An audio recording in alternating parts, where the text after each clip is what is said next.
Okay, so I finally have all the parts to start doing the fuel system.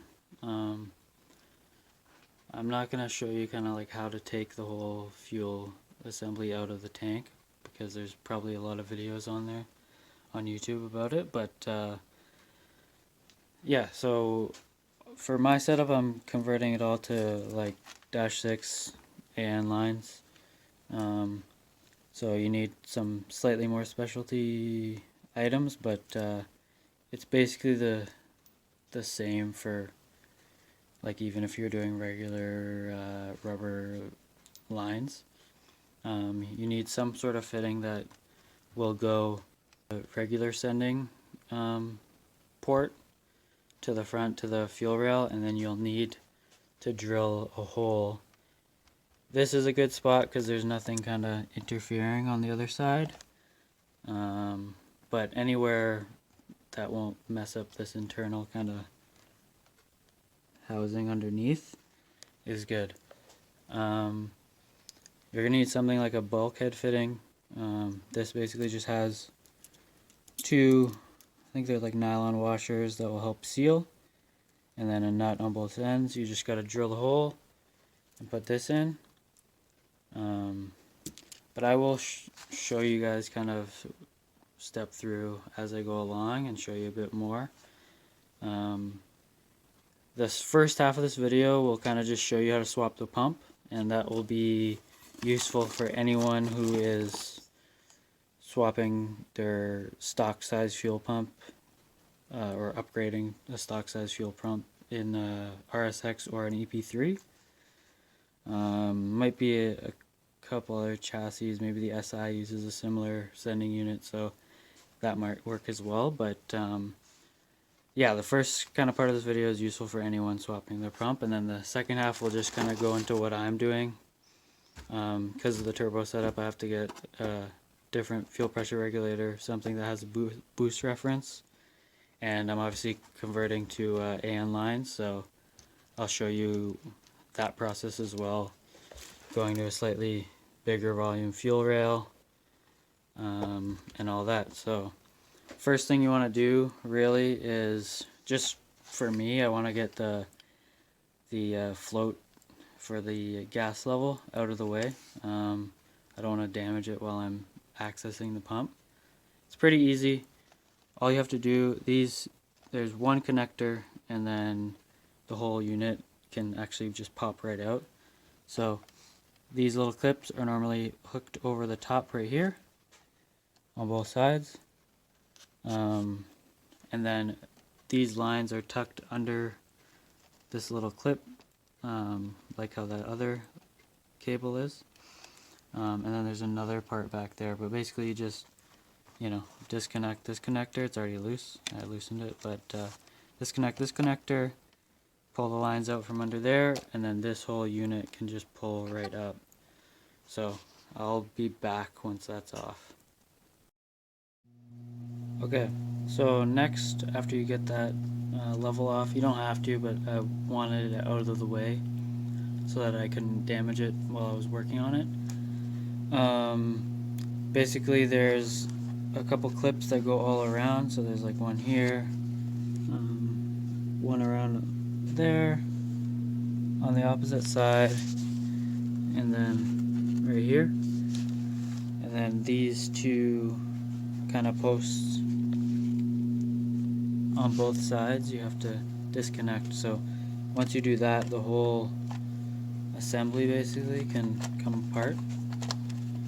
Sorry, struggling here with one hand, but yeah, this whole unit comes off the bottom, and this is where your filter is, and that's, hopefully you don't have dirt in the bottom. I think a lot of this is, or some of this is from when I took it out and dropped some stuff on top of here and while I was cleaning it, but you can see all the stuff that's caught in the actual filter sock. So you're going to want to clean all of this before you put it back in.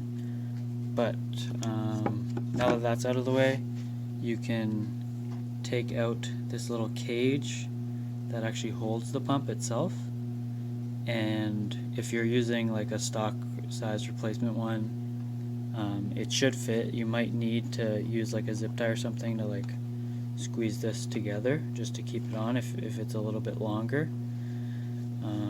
Like the pump that I'm using, if we look at the length, it's a little longer, but it will still fit underneath, you know. But yeah, I'll just show you how that works in just a sec. Let me get this cage off of here. Okay, so now that you have your cage out, all you really have to do is disconnect this cable, and then like there's a couple little like kind of retaining clips that you know you have to release just to get this to actually come off, but it's pretty easy.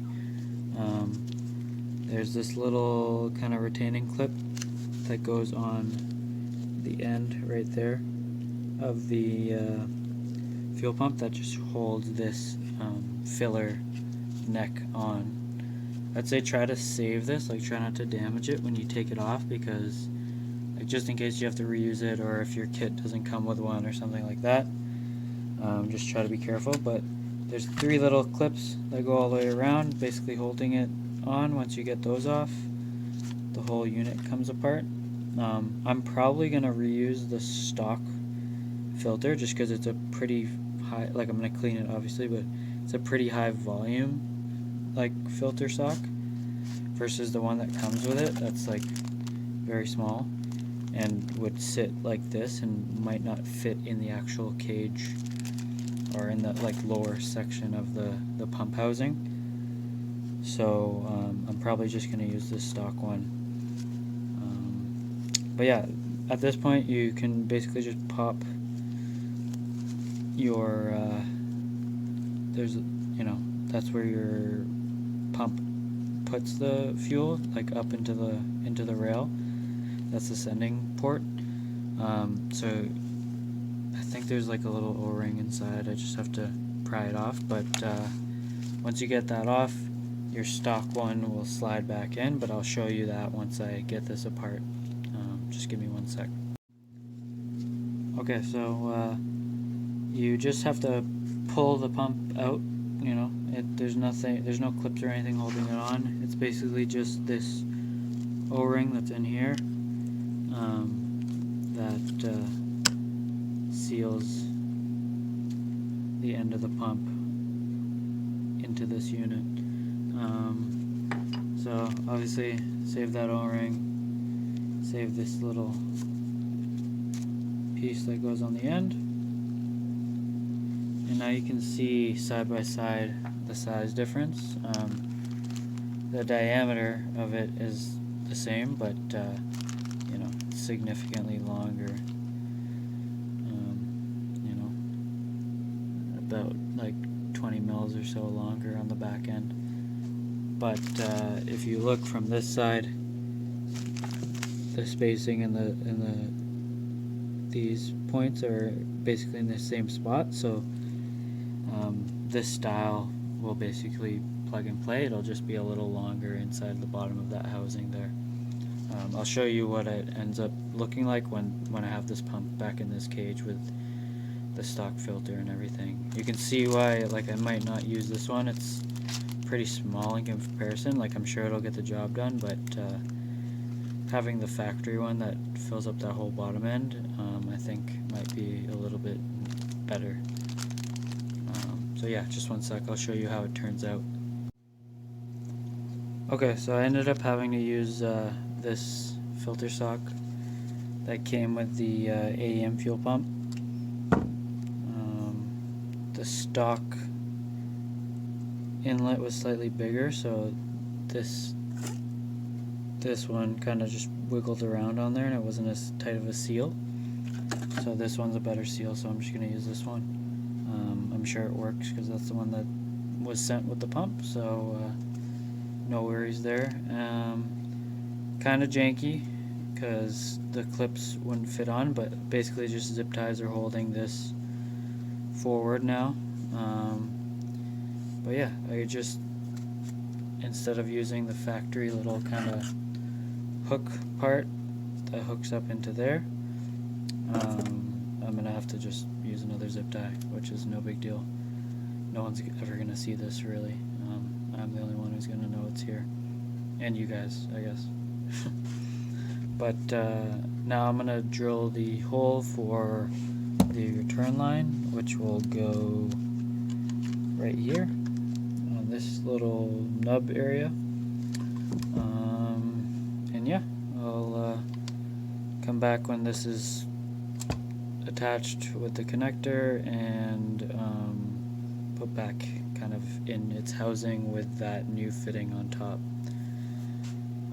I did check the gauge of the wire, so it's the same gauge that was provided with the AM kit, so I'm not going to upgrade this because it's already that same size, so I shouldn't have any problems there. Okay, so here's kind of how it looks.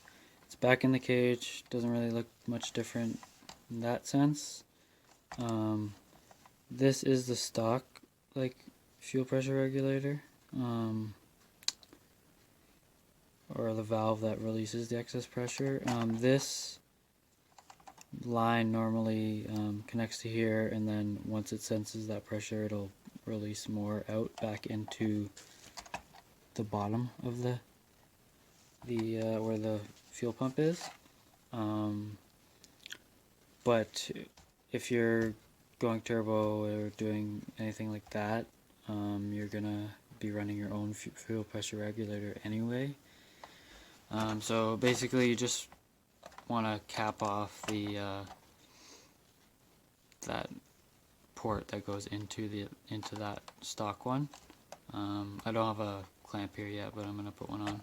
But yeah, I just put a little bolt in with some Honda Bond to seal that up, and that should seal no problem. Gonna put another clamp on here. This side is like a barbed fitting, so it's got a lot of purchase. You can see how much it's stretched over, like I can barely even pull this off, so that should be fine.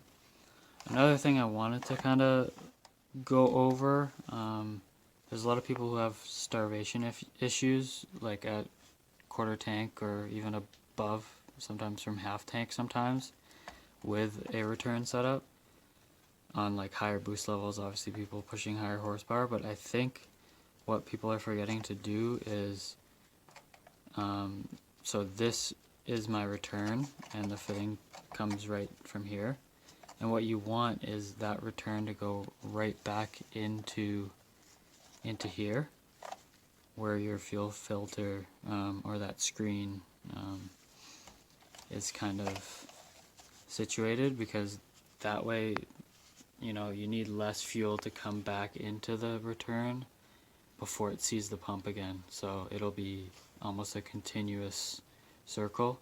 A lot of people who leave it open, or I'm not sure what other people are doing, it could just be going outside, and then if you have a lower level, there's a good amount of fuel that's in the lines at one time, so I think that might help some people in the future, like if you just route it straight back into this little housing area.